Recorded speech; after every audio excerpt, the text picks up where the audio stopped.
Hello, my name is Brother Sean, and as you can see from the fancy dress, I am an enclosed, lay monastic, contemplative Franciscan monk. You could say I'm on the outside of the church looking in, and I guess many of us who embrace that simple life as a hermit, as a contemplative or solitary, our monastery without walls is an important place for us, for it allows us reawaken our heart to the love of the Supreme. And there are many, many individuals from different faiths who are now living that simple life.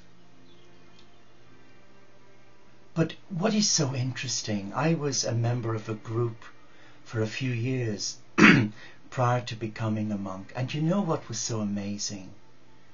The group dynamics. Yeah. There were some quite vocal, not so vocal, giddy. You could say it was a whole Heinz 57 variety of individuals who each had an enormous contribution, some more than others. But through time, what was so interesting also was that the ones who wanted things doing yesterday all disappeared. And the ones who really wanted to see the project succeed, they stayed. But you could count them on one hand. Whereas at the beginning there could have been 40, maybe 50 members who were interested in setting up this amazing project. It was an ecological project, looking at various forms of horticulture. And I thought my teachings, my understanding and my learning, having done a horticultural diploma and a diploma in sacred garden design, would have been of some value, which it was in some ways. But there were others who had quite a voice, but mostly they were speaking a lot of hot air. Do you know the sort I mean? What I'm getting to now is that since we've hit the year 2012, that famous date, 21/12/2012, the dawn of Aquarius, what I didn't take on board is that this Aquarian age is something more than just enlightenment. It's a cleansing sign. And I found this morning, speaking to one of my dear friends who understands star signs, I don't. I used to read them for years and almost convinced myself that that was my star sign, and it wasn't. Now I don't bother, but my friend understands star signs. And she was saying about the Aquarian female being intuitive, sensitive, creative. But the Aquarian male was the opposite. They were quite disruptive. And that if they didn't get their own way, they would go all round the houses to discredit individuals because they dared to challenge them and their ideology. And I found that really sad, because I thought all of us as children of God would work together for the common good. But recently I've encountered some experiences myself, and I took those experiences to prayer. And I asked Jesus to explain, why are so many offering him lip service, trying to convince others that they have a great love of Jesus, even St. Francis and Clare, and Franciscan spirituality and the love of animals. And then you discover that what they're really saying with their lips isn't coming from their heart. Because you find out that they're quite judgmental of God's children. And I guess the crux is that they have found, and the dogs agree because they're barking, they have found an element of truth in listening and in reading various messages that they leave on the social media, they're saying one thing to you which is quite laudable and praiseworthy and affirming, but then behind your back they're quite derogative. So I guess we should be thanking the universe and God for this incredible Aquarian age, because what it's doing in groups, in communities and monastic communities like ours, it's that it's highlighting the importance of truth, integrity, and staying in your heart. And those who have a huge ego that need to feed that ego, and whose hearts are distant from the beloved because they want their own way, their own will, regardless of the hurt and the pain they cause to others. The shift of consciousness will remove them from every committee, every group, be it religious, spiritual, political, or be it just a village group. They will be removed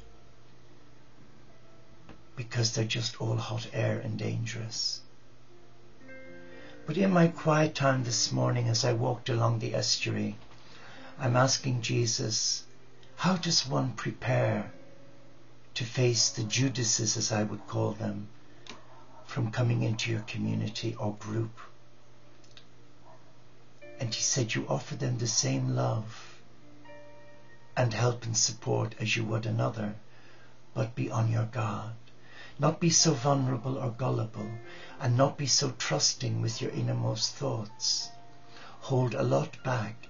Give time to every new challenge.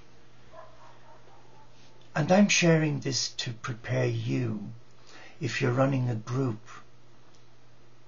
or you are responsible for an organization. Be on your guard against those who sing your praises. Because when they're singing your praises, they may not be sincere, they may be disingenuous. Just stand back and wait. But I think of what my great granny used to say to me, your sins will find you out. Always be true. To thine own self be true. And she spoke sense. And another saying of hers was amazing, and it all came to me in the last 24 hours. Give them enough rope and they hang themselves. But I thought in prayer, how must Jesus have felt when he found that his friend Judas, whom he loved, was one of his 12 apostles, and that he would go away and betray his master. And the same with Peter, another one of his disciples, apostles. And Jesus said to him, before the cock crows 3 times, Peter, you will disown me 3 times. And he said, no, Master. But he did. So I guess we have to take heart as a human family. Though our ideals and our values may be different from the world as a spiritual community. But wherever I guess you have humans living together, group dynamics will always come into play. Some will be enthusiastic, some will want their own agenda at the expense of hurting others. Some will use political correctness and persuasion. And I found that in the monastery myself, as a young monk, we had a group of 6 nursing monks who all trained together, they were professed together, they were ordained together, they did their general nurse training together, the psychiatric training together, and they each voted the other into office. And they ruled with an iron fist, and woe betide anybody that would challenge them. They would discredit them big time and make the life of that person a complete misery, which is what ego does that's wounded and smarting. And no one likes to be told they're this, they're that, or they're the other. We all have this impression that we're all Miss Goody Two-Shoes, but really deep down we have issues. So what do we learn? We can't suddenly stop being trusting, but we can be wiser and refrain a little from sharing too much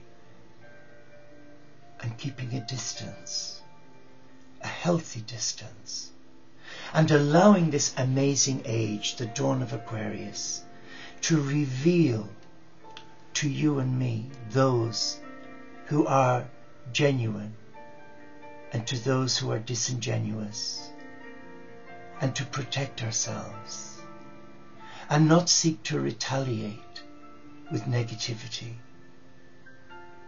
but to give thanks to God for the lessons learned, to bless those who have caused so much pain and hurt through their willful selfishness and deceitfulness and wanting their own way at the expense of the equilibrium of the group.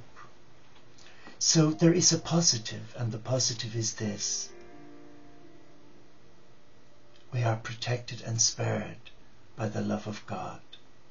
And if we are true to our heart and do what we do, knowing that we are being honourable to the calling that God has given us, to be a carpenter, a baker, a chef, a waiter, a nurse, a monk, a teacher, and we honour that by doing our best and not getting embroiled in tit for tat or gossip. Gossip is dangerous, and many monastics engage in gossip. I found it out myself.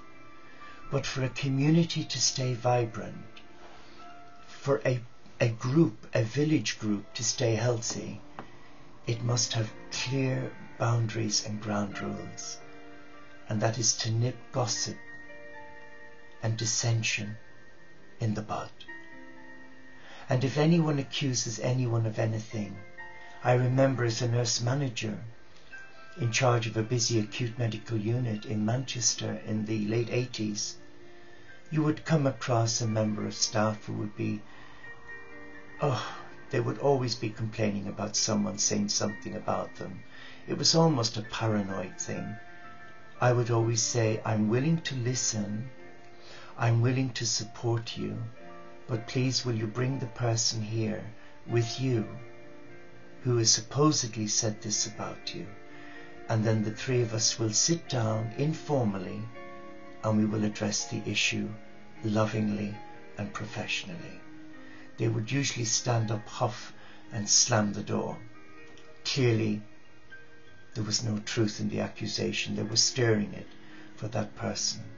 But it's just a shame that in groups, village halls, churches, spiritual communities and professional organizations, that instead of tit for tat and listening to idle gossip, that they don't follow that basic rule